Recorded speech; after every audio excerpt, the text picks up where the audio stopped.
Hi, everyone, and welcome to another episode of Love Talks. I'm here tonight with guest Alicia Kent, Love Alchemist, and we're going to be talking about energetic boundaries. So I'm going to give everyone a few minutes to hop on. I don't see any faces on here yet. And we'll just do a little check-in with Facebook to make sure everything is up and running smoothly. And then we will dive into the conversation. If you haven't watched Love Talks before, Love Talks is my monthly contribution to sharing wisdom to help you deepen your know-how and understanding and deepen your relationship, dating, romantic and love life, and sex life too. And tonight we're talking about energetic boundaries. So just excuse me here while I look down, make sure that we're up and running. And we are, all systems go. If you're watching, I invite you to say hi and where you're watching from. And as we get into the conversation this evening, I also invite you to participate. If you have questions, we're here to answer them. So without further ado, I'm going to introduce my guest, Alicia Kent. Alicia's been kind enough to join me this evening. Thank you so much, Alicia. And what we're going to be sharing with you is some of her wisdom that she has gained over several years in working with energy work. She's an energy coach, scientist, body-mind acupressurist, and Akashic Records consultant. She calls herself a love alchemist, and I've worked with her in the past as well, and she definitely lives up to that name. Amazing work that she's done, understanding on a deeper level of the connection that you can have not only with self, but with others as well. And it's a perfect topic for us to be talking about tonight is energetic boundaries. So Alicia, I'm going to invite you to let everyone know a little bit more about you and the work that you do, because I know I just gave a quick little synopsis and they have the opportunity to learn more about you now. Well, thanks so much for that great introduction. And thanks so much for having me here tonight. And that was a great introduction. You covered most of what I do very well. Just a little background, I was a medical lab scientist for 30 years before I started doing the body-mind acupressure. So one of my gifts is really blending science and intuition. And I've always been an empath, even when I worked in the hospital. And so I've always been really aware of energy. And I had a lot of personal experience of how energy affected me, especially before I was aware the energetic boundaries that I needed to have to do this kind of deep work. And some of the experiences I went through personally around, having post-traumatic stress and a few things like that before I learned how to get my energy such that I could protect myself, but still be really connected to go and do this deep work. So. Fantastic, fantastic. And you work specifically with women in your line of work and helping them clear any boundaries that they've put up that are maybe blocking them from a connection to finding true love, and also help establish healthy boundaries in order to stand in their own power when they're looking to deepen their romantic connection. So let's maybe give everyone, we talk about boundaries, and when I say boundaries, I'd love to hear anyone that's watching what you think boundaries means. I mean, boundaries can mean everything from the fence at the end of your yard to the boundaries of our physicality, which is our skin, to we understand emotional boundaries. But maybe you can give us a little more insight into actually what an energetic boundary is, Alicia. Well, energetic boundaries can be part of all those things you've just talked about. We have all different kinds of energetic boundaries. We do have physical energetic boundaries. We do have emotional energetic boundaries. And we have relational energetic boundaries and spiritual energetic boundaries. So they all are part of energetic boundaries and combine to create our whole energetic, what we're vibrating, the frequency that we're putting out to the world. And so until we put a frequency out that is what we want to attract, then we're going to continue attracting things that we are less than desirable and things that we maybe wouldn't really want. So, we have all these kinds of energetic boundaries that combine to make the whole package. Well, I know, boundaries or limitations comes up a lot, especially in the dating world and even in relationships as well, that you can't get past something or you get stuck in, almost like an emotional place. One person's always behaving one way in a perceived way and the other one's behaving in a perceived way. Or I hear a lot of time with people, especially that are doing online dating, which seems to be sadly the traditional way to date these days in our busy lives, is that, I'm only attracting creeps or I'm only attracting crazy women. Never mind, I don't love that dialogue. But let's even talk about languaging and how that can create a boundary for people. Yeah, many times it's just our language and our thoughts and our beliefs that are sending out energy to the world.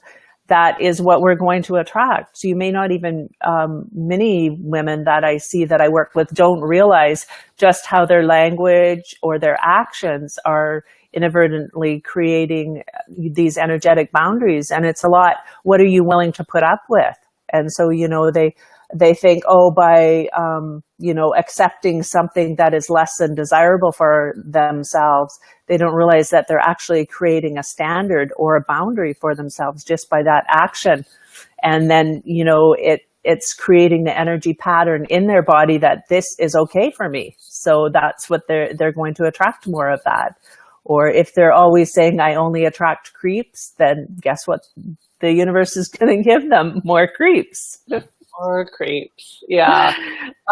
Yeah, language is a huge thing, but there is that energy behind it. So what you focus on grows and expands. So if you're always focusing on the negative aspects of your romantic life or your negative dating experience and find yourself in the crux of complaining all the time, that actually manifests more of that experience. Is that a fair statement? That's exactly what happens, because that's I've studied physics and quantum physics, and it's kind of, we have to match our energy waves. Like everything is in waves in the universe. And so the energy matches each other in waves. So the wave that you're putting out is, complain, victim, whatever, it's going to be attract, complain, victim, whatever. And they're like, oh, hello, nice to see you. Right. I know you, you know me. I'm complaining about my experience, and look, it exists. It's almost like that analogy when, like, you notice something or it becomes heightened in your awareness, say like a yellow car, and all of a sudden you see yellow cars everywhere because you're matching that energy level and created that heightened level of awareness. So would you suggest that a really good shift is actually, mindset's a big thing that you can't just switch overnight, but energetically, things that you can start doing to help shift you from that victim or complaint mode into an energy level that's going to start bringing you towards what you need? Is it as simple as changing your language? Well, that's one of the first steps, I would say. It's like anything. We have to have that intention of what we want to attract. And so the same with energetic boundaries is, if you want a certain energy to be around you, you have to, yes, become that energy, but you have to have the intention that you're going to become that energy. I do an exercise with my client called Who Am I Becoming, for them to notice, when they're in that kind of victim mode and when they're in the mode that they want to be. And once they start noticing the characteristics of when they're in that mode, and, then they can say, okay, in this moment, I'm choosing to be in this mode. And so then that's one of the first ways to start changing your energy. But they have to have that intention that they do want to change their energy. So the awareness that they are attracting what they're getting and, taking responsibility for that and wanting to create change. And I heard that magical statement right there, is taking responsibility. I was just talking about that with someone today. It's, we can get stuck in that, complaint victim mode where we think things are happening to us when really in actuality we're choosing those people, we're choosing those experiences, or we're embodying what we're creating in our lives. So taking responsibility sounds kind of crummy when you say, oh, I've had this horrible relationship history, and someone points to you and says, you know, the common denominator is you can have one of two reactions. You can have one of like shame and guilt, or absolutely no, not at all. Or you can look at it as from a space of being an actual liberating realization. I'm responsible for this. I can actually start choosing differently. So you mentioned awareness. What's another thing that people can start focusing on if they're unhappy in their romantic lives right now? What are some things that they can start doing to shift that energetic level or that energetic boundary? Well, I think going back just a little bit and realizing that many of us, in particular, I believe the clients that you work with and the clients that I work with, and probably a lot of the people who we're speaking to this evening, are empaths or really sensitive. And so I frequently see they are the ones that really have energetic boundary issues, because the empaths and sensitives really want to be everything to everybody. They have this energy of, I just want to help everybody. That's what I'm here to do. And so realizing that if you're an empath or a sensitive, that you are picking up a lot of other people's energy all the time, even if you don't realize it, you are. And so you're unwittingly creating this vibration because you don't have energetic boundaries. And so you're unwittingly picking up all this energy that's around you that a lot of time is negative, a lot of time is victim mode. And so that's what you're putting out there, even if you're not speaking it in words, just because you've absorbed it. And so it kind of goes back into even before having that intention is to actually clearing other people's energies first. Okay, that's great. So just for clarity for everyone, and we've had Michelle weigh in and be like, yes, that's me. Hi, Michelle. Is that help everyone be clear that may not understand what being an empath or a sensitive is. Yeah, an empath or sensitive is someone who is extremely sensitive to their surroundings, in particular feelings and emotions.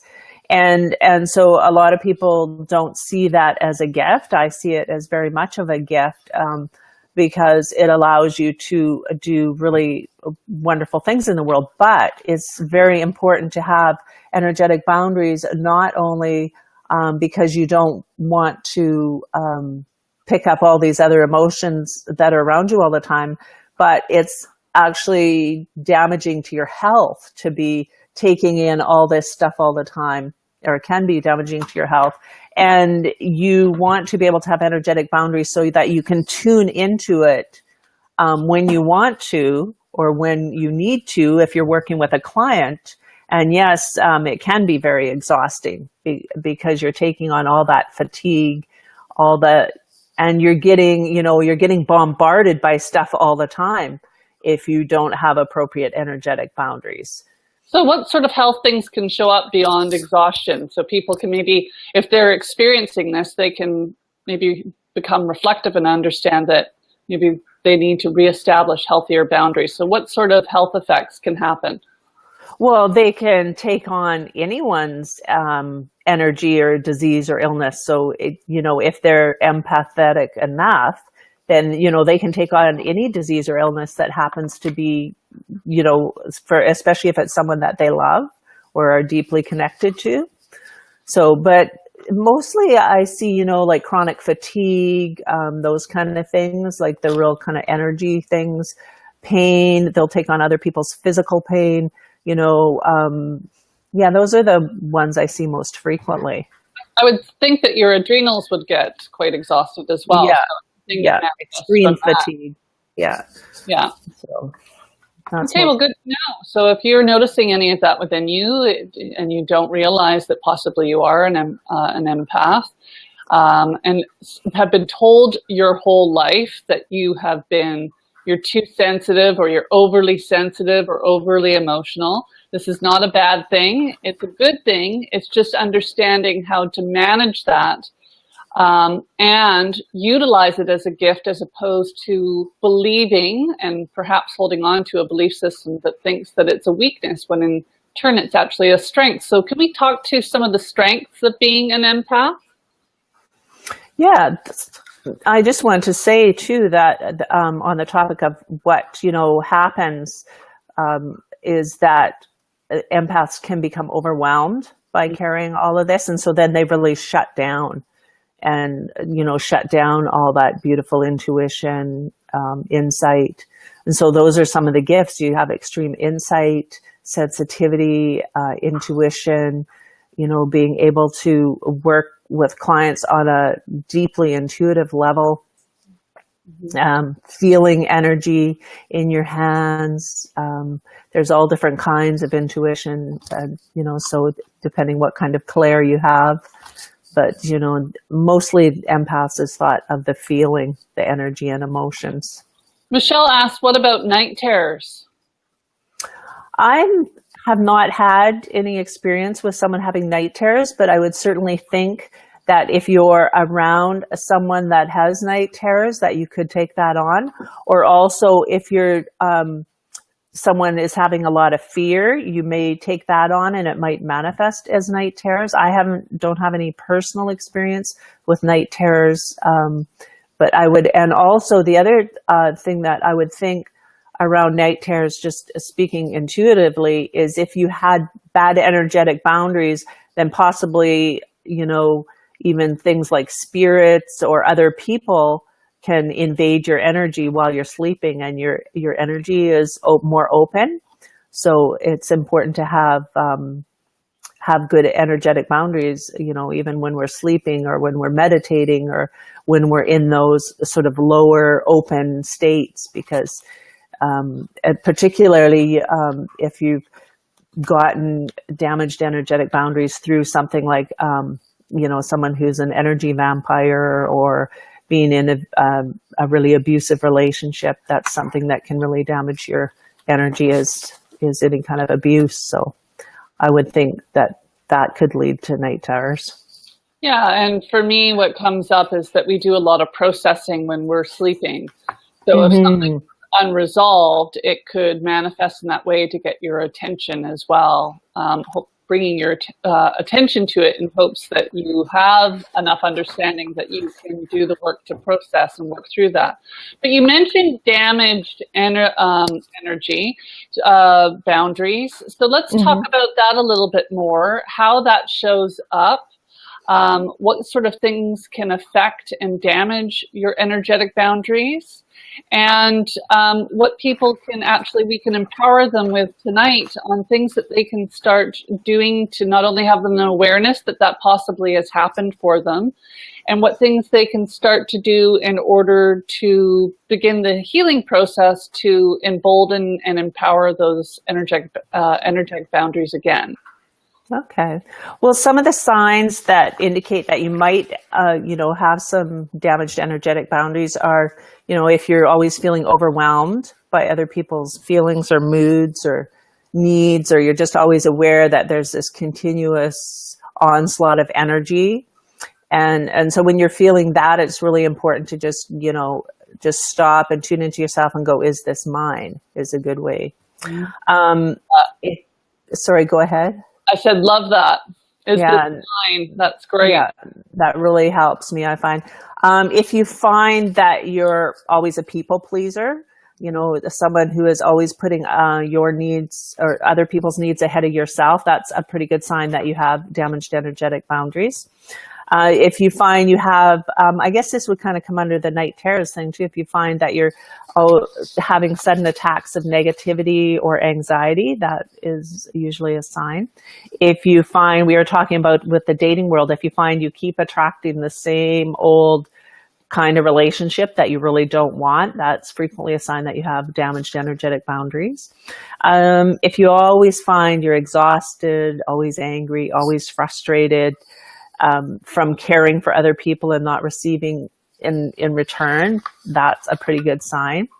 And a lot of times these kind of chronic illnesses can indicate that you have something going on with your energetic boundaries.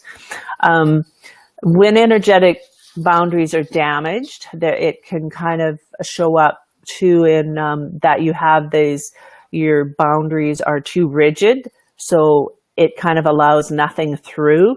So it's kind of like you're this invisible person. People stay away from you. Your finances kind of suck. It basically, when you get empaths get overwhelmed, then they decide to create these really rigid boundaries, which are damaged boundaries. And so then you're kind of like blocking love, friendship, financial abundance. So you're on defense instead of honoring, you're on the defensive mode. Yeah. You get overwhelmed. It's just like, okay, I'm just putting up the steel doors, forget it.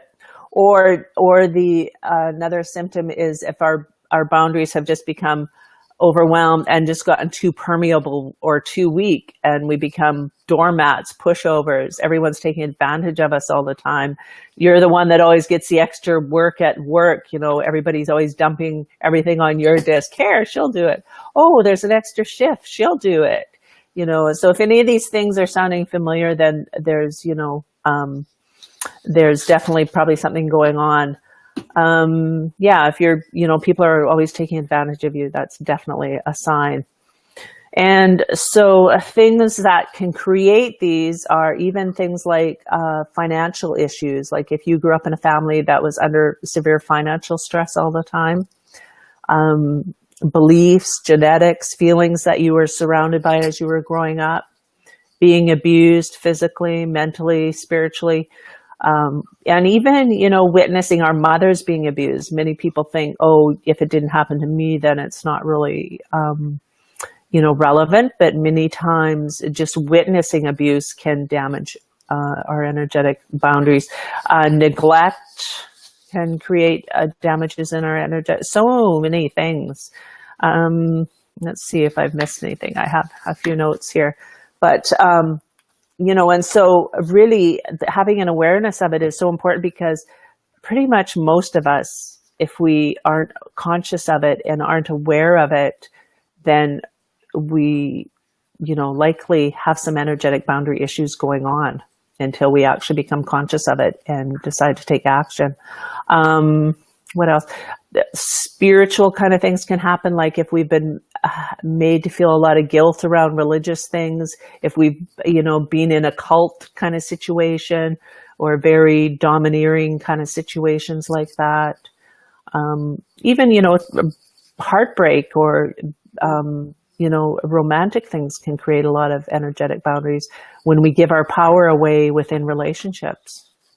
So those are a lot of ways that how energetic boundary damages show up and how they can be created. So what kind of things can people, so its first step is creating this awareness, understanding, and I would also invite people to have a lot of compassion for yourself as well.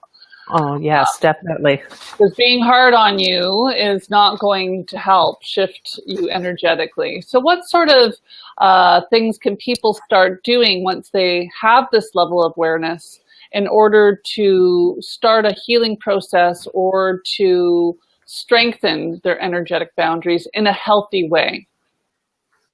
Well, like you were saying, is to be gentle on yourself. So I really look at it as releasing any guilt, shame, or blame that you feel around anything that's happened in the past. Because anytime we're carrying those low kind of vibe energies, then we're actually creating more damage to our energetic boundaries, or we're going to have weak ones that, we're going to continue to be putting out that vibe that's going to attract that kind of stuff. So finding ways to work with releasing guilt, shame, and blame is a really good place.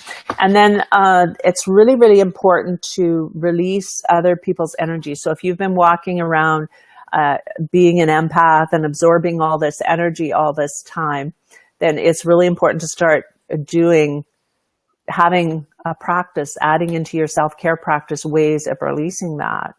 And part of my practice that I find really useful, because I work with a lot of people's energies every day doing the work I do. And, I've shared a little bit with you. When I worked as a medical lab scientist for 30 years, I took on so much energy that I ended up with post-traumatic stress. And that's when it was a real wake-up call for me that I had to, start doing something with all this energy that I was attracting. And so one thing that really works well for me is grounding or earthing. And so, as much as you can, being in nature, being barefoot in nature, and consciously visualizing all that energy that's not yours, all that energy that's not for your highest good, going out through your feet, back into Mother Earth to be transmutated. And if you start doing that every day, you will be so amazed at the difference in your energy level, just that one little thing.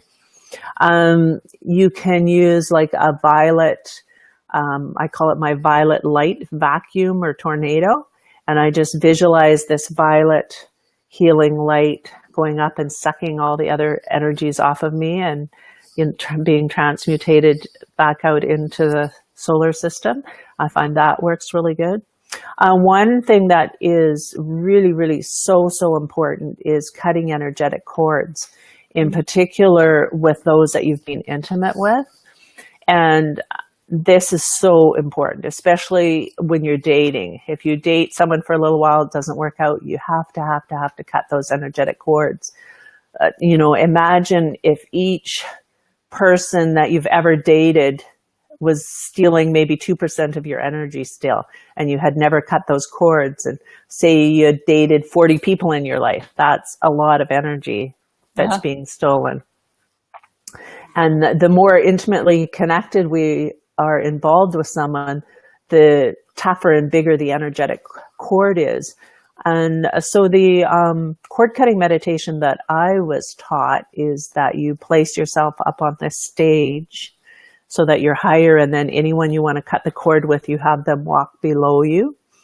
And you can cut the cord with a sword. You can ask Archangel Michael to come in and assist you. You can, use a knife, you can use a machete, you can use light, however, and then you want to heal it and each of your energy to go back into each other, particularly someone that you've been sexually intimate with. And this really leads me to, to beds and mattresses. This is a really energetic boundary thing too, actually, is that, if you've been in a long-term partnership with someone, then that bed needs to be, at the minimum, saged and cleansed, and at the best, a new mattress. So, because there's, when we're sexually intimate with someone, that's so much energy, and so much of that energy is still going to be attached to that person if you don't do something. Now, and we don't think about these things. So again, I bring it back to awareness, and I'm hearing a lot of visualization and intention behind these exercises, which are so powerful. For any of those that are possibly listening that aren't spiritually minded, I know you've got a science background as well, Alicia. When we talk about like energy fields even, can we explain how that works and how that level of attachment and how we're all intrinsically actually tied to each other? So I love that exercise of setting the intention of actually severing yourself to a relationship that is no longer serving you or you them. Mm-hmm. Well, it is a scientific fact, really, that everything is energy. And there's this theory of entanglement, that anything that is connected, involved, spends time together, becomes entangled or involved with each other. I mean, most people, even if they're not, quote, energy minded or aren't, quote, spiritual, if they walk into a room where there's just been a fight between several individuals in that room, they can feel it. Yeah. They can, if you came home when you were young and your parents had been fighting, you could feel it. And that's the kind of energy that we're talking about. And it has to do with entanglement of energies. And so even if someone thinks, oh, I don't believe in all that kind of stuff, then you can just go back to that feeling of energy. When I was doing my acupressure training, we did an exercise where we worked in partners, and one of us was the receiver and one was the giver. And we put our hands on the person, and the other person read a sign that the teacher was holding up. And one of the signs was, oh, what should I cook for dinner? Or one was like, I'm here for you, or I love you. And then the receiver had to share their experience of just the feeling that came through the hand, not knowing what the sign said. And it was amazing that it was like, well, I felt like you weren't even here, or I felt love. And you know, so energy really does have a lot to do with intention. Oh, it's enormous. And I think just, you know, bringing it back to our everyday experiences helps people connect the dots. So I know for myself, last week, I was thinking about someone that I should reach out about a particular event I was interested in. And that evening received a text message from him. Yes. Isn't it amazing how often that happens? Well, and we say things like, were your ears burning? I was just talking about you and you called, or, you know, how we can actually call things into us. So let's talk about the power of that, of how sending, actually utilizing our energy for our own good.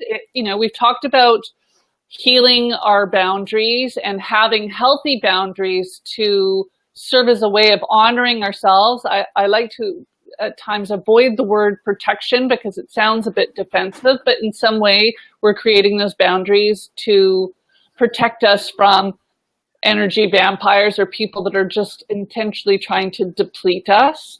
But let's talk about using our energy to actually call in what it is that we want. So, you know, I gave the analogy of thinking of someone and then they show up or they reach out to you. We could actually utilize that energy in our romantic lives. If we're wanting a particular person and we get clear about who they are, or there's someone that you had, you felt a real connection to, what are some things that you can do in order to utilize your energy to call in what you desire? Well, the biggest starting place, and energetic boundaries are part of that, is self-love and how we treat ourselves. And so around the dating aspect is creating that kind of vibration that you want. And what will you accept, you know, if you're the energetic boundaries that reflect what you really want. And so what are you willing to accept in your relationships? You know, are you going to, we've kind of touched on this at the beginning, are you going to accept someone who only texts you back once a week? Are you going to, you know, will you accept dating someone who says, oh, I'm separated, but, you know, I'm not quite divorced, you know, is that acceptable to you? Those kind of things. Are you, you know, are you going to accept someone can only phone you after 11 o'clock at night, or, you know, like, what's up with that? And are you going to spend your time waiting around for them to call? So these things we don't really think, oh, that they're setting their energetic boundaries, but they are. And so I kind of like to look at it too as creating our magical screen door. And I like to think of visualizing myself surrounded with that magical screen door, and anyone that's not for my highest good is going to get zapped when they come. But I'm creating that magical screen door with my intentions of, this is what I will accept, this is what I won't accept. Yeah, what I teach is called creating your love capsule. So getting clarity within your love capsule about what it is that you want and what you'll tolerate, and nothing else gets in. Past that membrane. And it's up to you to uphold the boundaries of your love capsule. So, I love the screen door, and that someone gets zapped if they don't. Well, and I decorate with mine with crystals, because we can use color and crystals. You know, a lot of crystals. If you want to get into that kind of stuff, you can, you know, look up crystals for protection, crystals to attract love, crystals to, you know, for self-love. There's beautiful crystals for self-love. And so you can visualize your magical screen door with beautiful crystals hanging on it. And, or even, you know, I have a love altar. and you know, even before I had a relationship, it was, you know, like a self-love altar. And you know, I had crystals that were for self-love, and had those crystals that protected me. I have an actual grid around my house of protective crystals. And so let's talk about all this lovely work that you did, and what happened. Why don't we share with everyone what happened? I love that story. So just give a little. Yes. So I hadn't had very much luck in love, as you might say, and I had gone through very challenging times, which really the gift was, one of the biggest gifts was for me to learn energetic boundaries and keeping my own power, because I had given my power away in relationships way too much. And in particular, the last couple of men that I had dated were very good lessons or gifts to that. And so then I realized that I had some work to do, and so I took a time out and healed energetic boundaries, healed I had a lot of trauma still from several relationship things from working in a hospital for 30 years. I had 2 frozen shoulders from the trauma that was still held in my body, and so I worked through healing that. And then as I got more open and knowing exactly what I wanted in a relationship, exactly what I would, what were my like no-goes, you know, I had a very, very clear picture of what I wanted, what I would accept, what was no-go. And so I started taking action towards calling that in. And part of that, I used Feng Shui. I had a love altar with you know, things to call it in. I Feng Shuied my bedroom. I activated my love area in my bedroom and my living room. And then I listened to my intuition as well. Your energetic boundaries, that's it. You get to trust your intuition because you've put it so that you can trust everything that is coming through to you when you open up your intuition. Because you're upholding your boundaries. Yeah, so you trust yourself. Yes, yeah. I love that. Very important. You trust your intuition and you trust your boundaries so much more. And so I had this intuition to take my acupressure business to Vancouver. And logically, it made no sense to me. My head part, it made no sense because I was going to have to rent a space over there. I was going to have to travel over there. I have to leave my teenage kids home alone in the house and all these things. And I was like, but this intuition is really strong. It's telling me I have to do that. And so I did. And probably the second week I was over there, I was on my way home on the ferry, and I had just purchased these new pillowcases to finish Feng Shuiing my bedroom. And I met him on BC ferries. And he was on his way to a sailing race here on Vancouver Island, and he didn't know where he was going, so I offered to give him a ride.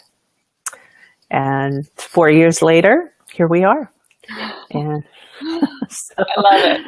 Yeah, and gets old. I love that story. I love that story. Oh, yeah. Carrie has hopped on, and so is Rachel. Hi, gals. Thanks for being on. Yeah, I love that. And so much, you know, it never would have happened if I had gone through, particularly the man I had been dating just before that. I had to seriously uphold energetic boundaries in a way that I never, ever had to in my life because he was an energy vampire. And so going through that experience really allowed me to really tap into exactly what I wanted and what I was not going to accept. Well, and that intention is also a different energy.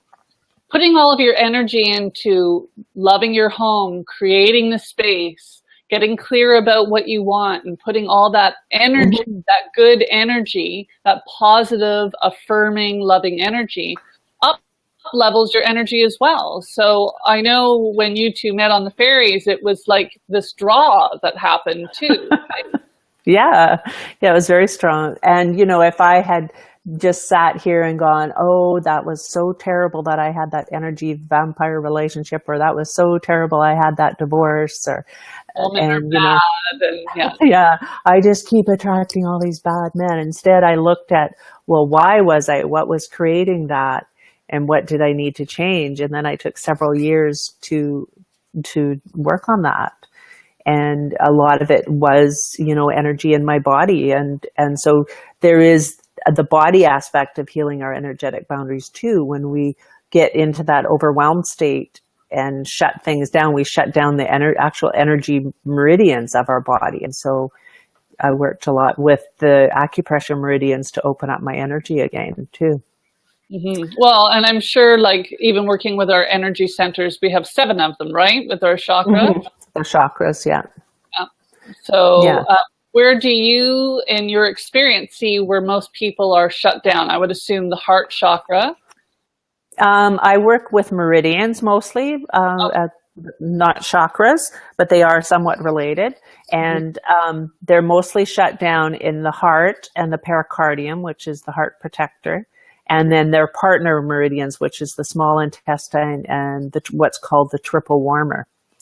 And so one of the meridians that I do work with on a lot with clients is the triple warmer, because it's the one that is our meridian that has to do with us and the outside world.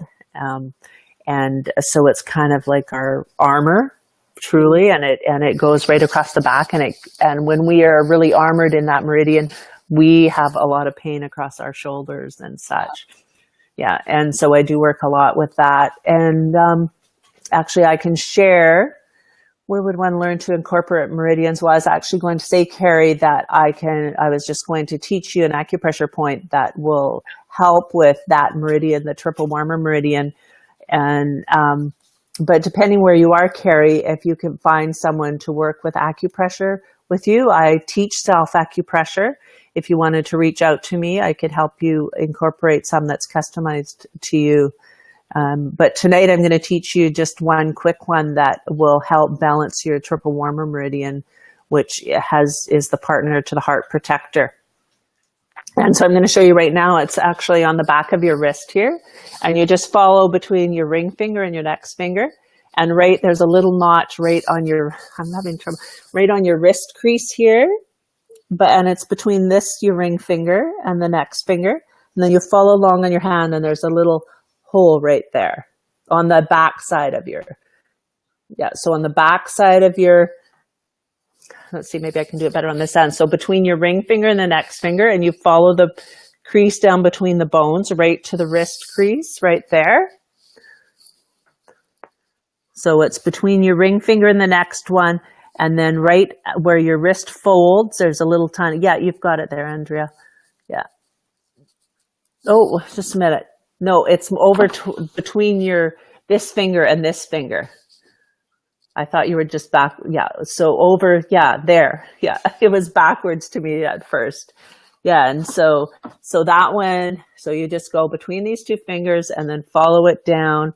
And then right here where your wrist folds, there's a little hole. So kind of on the top of your wrist, and you can just press that one, and that helps activate the triple warmer meridian so that you feel safer right there, you got it. You feel safer to open up. And the pericardium meridian actually goes here through your chest. So you can actually do this one that's actually really good for anxiety, but it actually helps open up your pericardium meridian too. It's that one right in the center of your chest here. And I know when you teach this, Alicia, that some of these areas, when you touch them, if you are blocked, they can be extra sensitive. Mm-hmm. Yes. Yeah. Usually this one right here isn't. And someone was just asking, do it on right or left. You can do it on both. Yeah. This one in the chest is frequently tender, because a lot of meridians are going through there, not just the pericardium. This is just one meridian, but this one can be tender too. And so just having that, you can do this while you're visualizing your magical screen door, and just visualizing that armor around you being that perfectly perfect magical screen door rather than a big steel door that's blocking everything, or one that's full of holes that's letting everything in.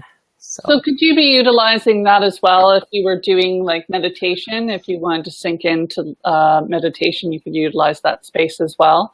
Yeah, this one in the chest is actually better for because it releases more endorphins, and which are more calming. So this one on the chest is actually better for meditating. But this one in particular on the wrist is good if you're visualizing your magical screen door and installing it. I like to, I do a little meditation with clients sometimes, having them install their magical screen door. But it's really important to remember that you first of all want to release other people's energy. Mm-hmm. And so going through that grounding, the violet light vacuum, and cutting cords are kind of the three really important ways that you really want to do that before you start installing your magical screen door or creating the good boundaries. You want to get rid of the old. And I would think it would be beneficial as well that you're not, like, part of what I teach in my program is also getting rid of things that also material things or that you have an emotional attachment to or are emotionally attached to a past partner.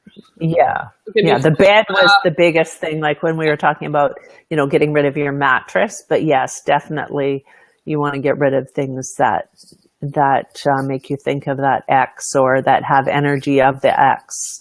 You don't want them in your house. I mean, obviously, if it's a spouse who's died and you're saving something for your children or something, that's a different story, but just don't keep it in your bedroom. Maybe put it in a trunk in the garage or something like that rather than, yeah, everything. If you just think everything is energy and everything counts, and you know, so it's really about loving yourself enough to honor the things that are important to you, you know, and the things that are meaningful to you is really what's going to be the biggest thing about creating energetic boundaries. It's energy is important, but it's also the physical that's creating the energy.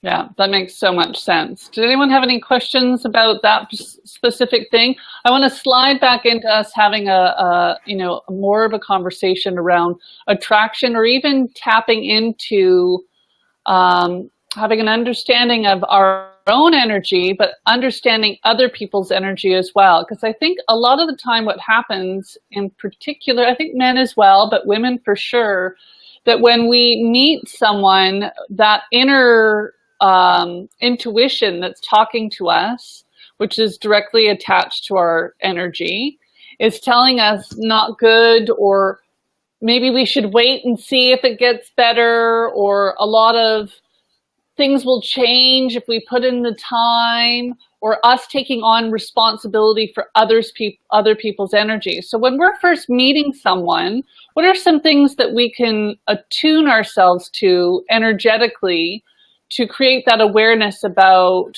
the people that we're connecting with? Well, the biggest thing for me is practicing trusting your intuition. Mm-hmm. And so anything that you can do to practice trusting your intuition, meditation, you know, just exercising your intuition is your biggest, the biggest thing. And trusting those signals that you're getting from them, listening to your heart, you know, opening your heart so that you're listening to your heart and not trying to convince yourself otherwise that something's great when it's not feeling right. Listening to your stomach. Your stomach is also your other intuitive part, you know, besides your heart. You know, if you have a stomach ache after every single time you're with someone, that's not a good sign that there's good energy there. If you have a headache, you know, listening to your body and listening to your intuition is a great place to start. The body doesn't lie, does it? No, the body doesn't lie. Yeah. And you know, if they're making you feel, you know, if they're belittling you, and anything that makes you feel uncomfortable, basically, is not a good thing. Well, and it doesn't always have to be obvious. So just touch back into attuning to our body and what's going on and the energy around us. Because a lot of the time when we physically can't see things, there's a little bit of a leap of faith with regards to belief. I think that's why we second guess our intuition sometimes. But if we're getting a feeling, if you think about it, if you've met people and you just automatically kind of click with them, you want to spend time with them, you enjoy being in their presence. And then there's those that make you feel uncomfortable. And sometimes when we meet people for the first time, especially if we're sort of titillated, we ignore those other signs. The discomfort we misplace as being excitement when actually it might be our bodies trying to talk to us. Can you maybe speak to that a little bit, Alicia? Yeah, and a lot of the same things that have damaged our energetic boundaries cause us to not trust ourselves. So, if we have those damaged energetic boundaries, that we're not going to trust ourselves as much because we've been taught not to trust ourselves. We've been told, some of the ways that our energetic boundaries are damaged is mental abuse. So part of that is being told, oh, your feelings don't matter, or, you don't count, or, shut up, or all of those things cause us not to trust ourselves. And so then we carry that into, it's so unconscious. I think lots of times we don't even realize it's happening. Yeah, we almost get acclimatized to it. But again, if we can attune ourselves to our bodies, they can help be almost like a little GPS system guiding us. That's right. Yeah. What doesn't. So Carrie says, yes, my stomach hurt around a certain person. It wasn't genuine, and I was naive and wanted to see the good. Well, I think we all want to see the good in people, but we can't ignore the bad. So when we're feeling that imbalance within ourselves, it's almost our inner wisdom telling us that something and that is kind of a common, if you want to call it, syndrome. There's various syndromes that develop from having damaged energetic boundaries. And one of them is that, we just see the good in everybody and everything, and, don't see the bad. Now, how do you protect yourself? You can protect yourself. We were talking about, visualizing, having that magical screen door, creating that magical screen door. You can surround yourself with light. Whenever you're around people like that, after you've been with them, doing the grounding and earthing to release that energy, because we can't always, sometimes people are going to have really aggressive energy around us. And so it's just having that awareness. If you're around someone that you are really uncomfortable with, even if you don't know why, just do some grounding, earthing, releasing, cutting cords, whatever you have to do to release it from your body, and just having that intention that you're not going to take on their energy. Well, and maybe to simplify for others as well, I use it often because I love how clean and concise it really is, and understanding what healthy boundaries are energetically, physically, mentally, emotionally, spiritually, and otherwise is simply what's okay and what's not. So tapping into how you're feeling in the moment. Is this okay? Is this how I want to be feeling right now? And if it's not okay and it's not how you want to feel, then you then are provided the opportunity to make a choice. And say no. And say no. Again, we are responsible for our experiences and the people that we call into our life or allow into our lives.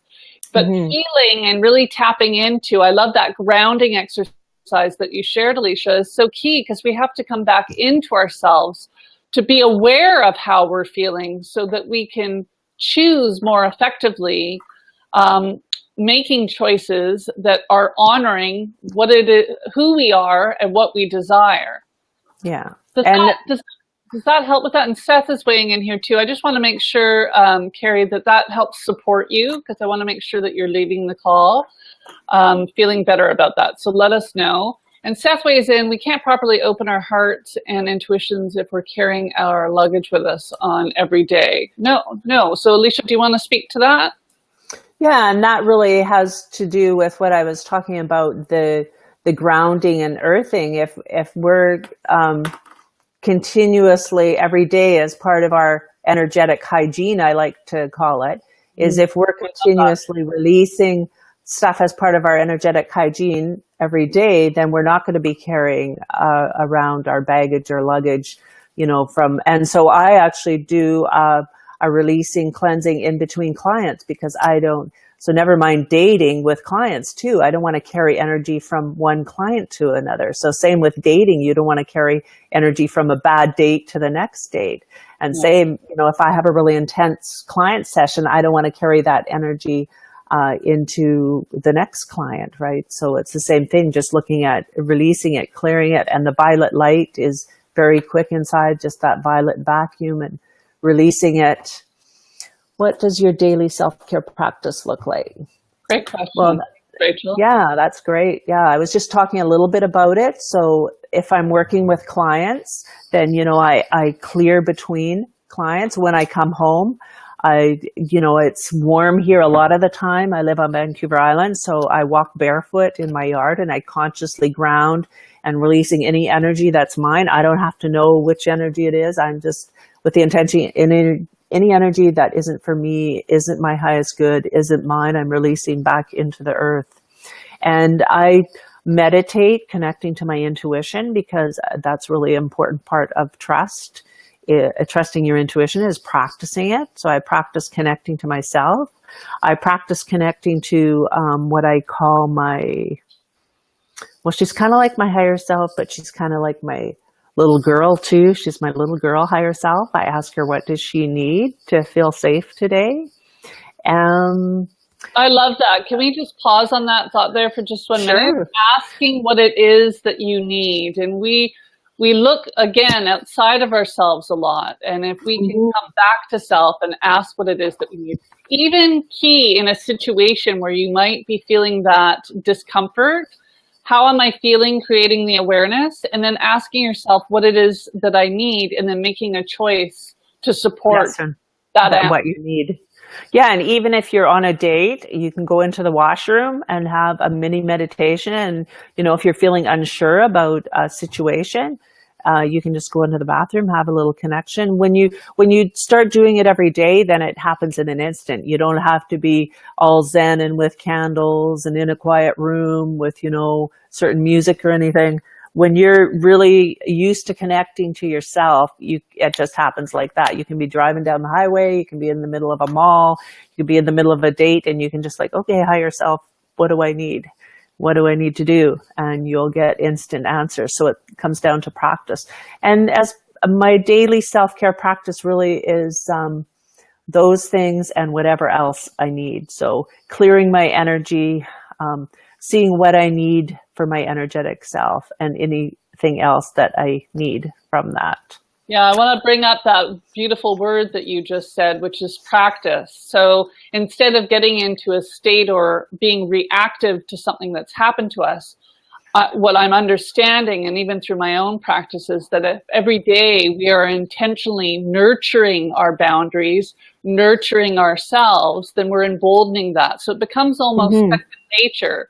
So when those situations arise, then you are already in tune with yourself, because it's a muscle that you have been developing. And I also just wanted to touch on something beautiful that Alicia said, is taking the time out while on a date if you're feeling that level of discomfort, and also giving yourself the permission that if it's not going well, you can end the date. Exactly. We think we need to be polite, and you can still be kind and gracious in your exit, but you do not have to stay in an environment ever that does not best serve you. So I hope. And that's one of the huge things of energetic boundaries, is knowing when to say no. Yes. This is not right for me. Yeah. And no is a complete sentence. There doesn't need to be any explanation. It's just no. Yes. So very true. There was someone was asking about the chest point I saw back there. It popped up. And so I'm just going to lower my camera for a second. But I'll move that. Chest point is basically in line with your nipples, and it's just in the middle of your chest here. There's a little notch, and that's that chest point. It's really good for anxiety and really good for connecting with the pericardium meridian, which is one of your energetic boundaries. Fantastic. So sorry, I didn't mean to interrupt you. I just saw that someone had asked that again. That's perfect. Leave everyone empowered. I think Rachel is asking me now what my daily self-care is. Who's running this interview, Rachel? I'm just kidding. Mine, I have a love altar. I make sure that I get the proper rest. I do a morning and evening meditation. I do daily movement, which is typically yoga and getting out into nature and walking. I allow myself some reflective time and always tuning into. So last night I went and did a public speaking gig, and it was me being in tune with myself that allowed me to navigate my way through what would have been in the past a very nerve-wracking experience, to navigate my way through it with grace and keep on connecting with myself. What is it that I need? What's happening inside me right now? I was sharing with Alicia before we hopped on the call that I am an empath, so I am highly sensitive to energies around me, and two of the other speakers gave quite an emotional talk, and one of them actually got emotional, which did influence me, but it was not a bad thing. It was a good thing, and as opposed to in the past completely unraveling, this time I actually felt quite empowered and almost used that energy for good for myself.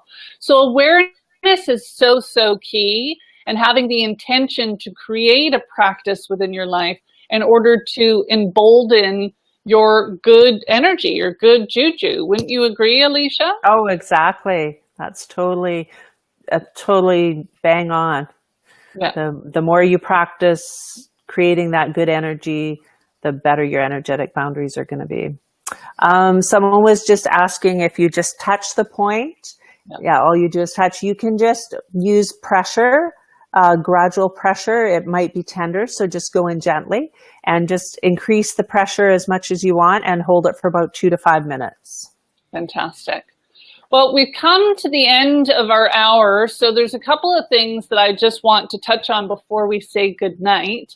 One is if you could share one thing, Alicia, that you would want people to understand or know the most that would help them in their energetic boundaries. What would that one little piece of advice be? Trust your body's intuition. Listen to your body when it's telling you something. Wonderful, wonderful. And let us know what you're up to. How can people get in touch with you? I will on the event page share Alicia's contact details. So if you're wanting to learn more about acupressure or any of the other work that she does, you'll have a means of connecting with her. But what else have you got going on? Have you got any exciting events or any other things that people can utilize to connect with you? Well, right now I have a personal love prescription, a 90-minute session that is to get your love vibe and frequency ready for Summer of Love. This is the Summer of Love. It's what is it? The 50th anniversary of the Summer of Love or something. So I've got a personal love. Yeah, and it's solstice too. Happy solstice. So I have this personal love prescription, which is 90 minutes that I'll totally customize to whatever you need. So it might be some self-acupressure, it might be energetic boundaries, it might be some self-love stuff, it might be Akashic Records. And so I have several intakes that I have you do ahead of time so that our 90 minutes will be just all about you. Wonderful. And so, yeah, so just reach out if you have any questions about tonight or any questions about my work in general. Lovely. Well, I mean, I think we could talk till the cows come home. It's such a great topic. And boundaries is such a huge thing, I think, for most people, definitely in relationships, but also in dating. And if you don't clean up your energetic boundaries while you're dating, then they're going to show up magnified. Oh, yeah. Definitely. Do the work with anything emotional, energetic, spiritual. You need to do the work. So my invitation to all of you, those of you that listened this evening, and to those of you that are watching the replay, do the work. Seek out not only your own self-care, but those that can support you in this journey and journeying back to self and deepening your inner relationship with self, to emboldening love in your life. And thank you to everyone that watched this evening. I loved the engagement and great questions. If you have more questions that come up once we wrap, please, I encourage you to put them in the comments, or you can reach out to either one of us privately after if you so wish. I will leave how you can reach us on the event page or in the comments below. And next month, I'm going to be talking to Jill Prescott on Love Talks, and it's going to be another spiritually minded conversation. And I'm so looking forward to that. And Alicia, I can't thank you enough for being on this evening. Such an important topic. And I love the work that you're doing. You're another love warrior, and I so appreciate your time and sharing your wisdom this evening. Well, thank you so much, Andrea. I always love chatting with you. And like you say, another love warrior. We're going to change the world by changing love for people. One person at a time. That's right. That's right. Yes. Absolutely. Thanks again so much. It's always a pleasure. Thank you, everybody. And until next month, July 11th is the next Love Talk. So mark your calendars, and I'll look forward to seeing all of you then. Until then, big love. Thanks again. Thanks, everyone. Okay, so we're off.